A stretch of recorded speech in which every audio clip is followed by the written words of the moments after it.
In 2017, footage from Libya showed migrants being sold as slaves. These men are sold for 1,200 Libyan pounds, $400 apiece. The exploitation prompted outrageous and was described as modern slavery, a term now used for the 40 million people worldwide that are being exploited. The word slavery feels heavy, historical, a relic of the past. We picture civilizations built on the backs of forced trade ships crammed with human cargo, bound for cotton fields and sugar plantations. Many believe slavery belongs to history books. Yet for 46 million people, it's still a brutal reality. The truth is, our daily lives could just as easily intersect with modern slavery in ways we might not realize. From the Libyan markets, where humans are sold for as little as $400 each, to the children mining minerals for our phones in the Congo, to the women in Bangladeshi factories toiling for pennies to make the clothes we wear. They sell Africans over there in Libya. They sell men. Even 15-year-old Libyans are there in a car. They're armed. They'll come and kidnap you, and they'll sell you for $70 to $150, and then others will resell you. Slavery's invisible hand touches much of what we consume. Those tomatoes on your shelf, the phone in your pocket, the clothes on your back, these could all be linked to a system of exploitation. We are there for 2 years. For 2 years. Lockdown. It's a hell when you see it. It's a big, big place. It's a big place, and there is a lot of people in there. We suffered a lot. Do you see this guy? From my hair to my neck. Many individuals from all around the world are forced to work against their will in industries like agriculture, fishing, construction, and manufacturing, often under threat of violence or withheld wages. Countless women and children are trafficked into the sex industry, enduring horrific abuse and exploitation. And impoverished individuals are trapped in cycles of debt, forced to work to repay loans with little hope of ever becoming free. The truth is, the legacy of colonialism left a huge mess in many nations. Centuries of exploitation have left wounds that refuse to heal, perpetuating a cycle of poverty and limited opportunities. In the face of such hardship, people become desperate for any opportunity, even if it's a trap set up by traffickers. North Korea, India, China, Pakistan, Qatar, Russia, Turkey. These are but a few of the many countries facing extreme cases of modern slavery today. Generally, we can say that slavery is still everywhere, even in more developed nations like the U.S. Yes, we've technically gotten past the Atlantic slave trade, but until now, Black communities in Africa are still going through slavery. And, yes, I say Black because it's a sad reality that modern-day slavery in Africa mostly affects Black Africans. For example, in Mauritania, slavery tends to follow racial lines, with Black Haratine people typically forced to work for lighter-skinned white, more communities in agriculture and domestic work. Despite legal reforms, the nightmare continues. Practices like wahaya persist in northern Nigeria and Niger, condemning girls to a fate as a fifth wife sold into a life of domestic and sexual abuse.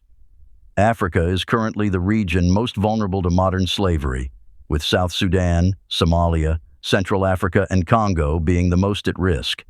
And while it's true that anyone can become a victim, the majority of those trapped in slavery on the continent are Black. But why? Across Africa, modern slavery thrives in the shadows of prejudice.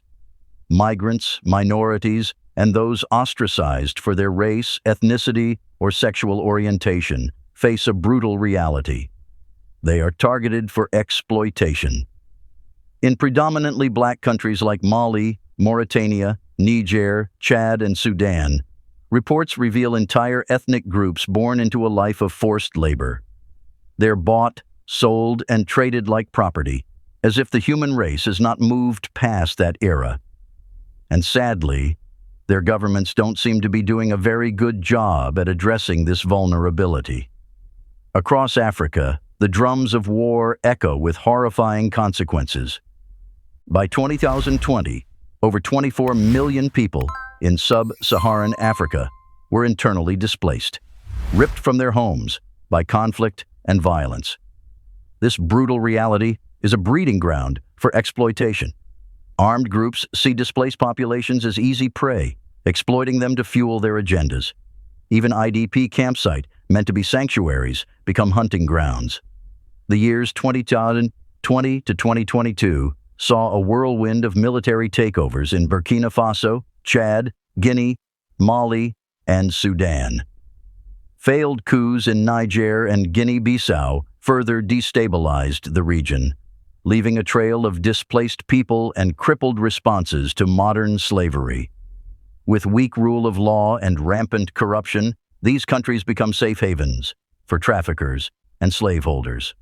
One Nigerian woman recounted her experience, saying, "When an armed group kidnapped me, I was forced to marry one of their leaders. Of course, with political instability follows poverty and economic inequality, two more factors driving the vulnerability in Africa. These crushing weights force desperate families to make unthinkable choices. My father introduced me to husbands when I was 12. This was the statement of a Sudanese female on her forced marriage at age 17. Daughters are seen as a financial burden. Married off young to reduce costs and bring in a dowry, children robbed of a childhood are thrust into the workforce. In 2020, sub-Saharan Africa had more child laborers than the rest of the world combined. Why? Because poverty breeds desperation, making them easy prey for the worst forms of child labor. Limited job opportunities offer no escape. People are forced to migrate, becoming vulnerable to exploitation by unscrupulous recruiters in high-demand sectors like agriculture, construction, and domestic work. Climate change adds fuel to the fire. Estimates predict 86 million internal climate migrants in sub-Saharan Africa by 2050, creating a vast pool of potential victims. The war may change, but the suffering and the risk of exploitation continues. At this point, you may be wondering, what are governments in the region doing to address modern slavery? Are they doing anything at all? The answer is, they're trying, but their efforts are not enough.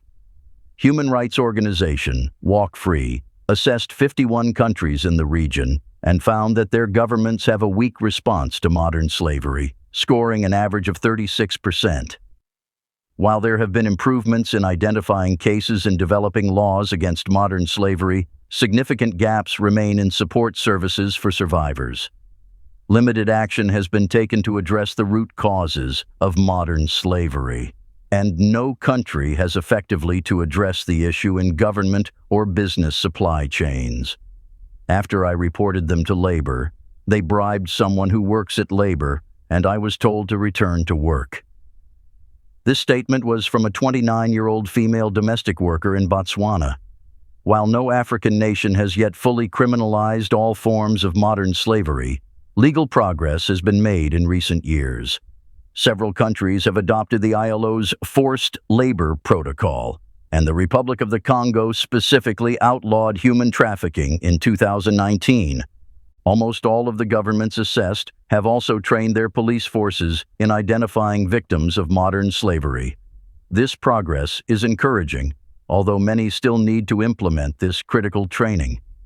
While governments are striving to solve this pressing issue, citizens are desperately finding ways to cope with the struggles in their environment. When all seems lost, they turn to faith and strive for freedom through faith. Sheikh Armiai Woshaibu, spokesperson for Ghana's national chief imam, stated that faith leaders can identify victims and help victims by putting them in touch with professionals who can help them and who can help deal with the perpetrators. Meanwhile, outside the continent, global efforts are being made to combat modern slavery. International organizations, governments, NGOs, and activists are all working to address its root causes and support its victims. Governments worldwide are passing laws to combat trafficking and forced labor, and public awareness campaigns are educating people about these crimes. Many companies are now being held accountable for ensuring their supply chains are free from exploitation. Africa, Asia, Europe. So many countries within these continents are dealing with slavery today, and there are many more in other places that are not often talked about. Africa is the continent with the highest prevalence of slavery, but that does not disregard the many other hidden slaves all over the world. Different races, different cultures, all going through the same wickedness we've dealt with before. It only goes to show that just because the governments no longer allow it, doesn't mean that it no longer happens. While the abolition of black slavery was a huge achievement for mankind, our fight against all forms of slavery continues. Fortunately, there's hope. We overcame the evil eras of slavery, so certainly we can eventually put an end to modern slavery and the wickedness of individuals with backward mentalities. By staying vigilant, raising awareness, supporting victims, and advocating for stronger legal protections, we can work towards a future where everyone is free from exploitation and able to live with dignity. Thank you for joining us on this insightful journey as we raise awareness on modern slavery. If you found this video insightful, please give it a thumbs up, share it with your friends, and subscribe to our channel for more thought-provoking discussions.